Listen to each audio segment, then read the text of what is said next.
Сегодня мы поговорим о кладбище под проспектом Ленина. 28 октября 2021 года в Якутске при проведении работ по капитальному ремонту проспекта Ленина в районе театра, оперы и балета были обнаружены человеческие кости.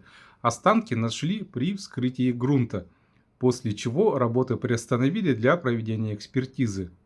Подобные находки связаны с тем, что в прошлом на части этой территории находилось старое кладбище.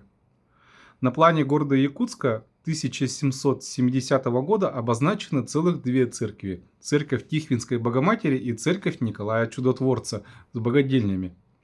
Археологам удалось обнаружить 6 захоронений, в том числе одно коллективное.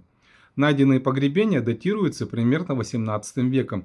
Были найдены одно детское захоронение, два подростковых и остальные взрослые. Все похороненные были христианами, о чем ученым сообщили найденные там же православные крестики. Кроме них и полуслевших остатков обуви больше ничего не сохранилось.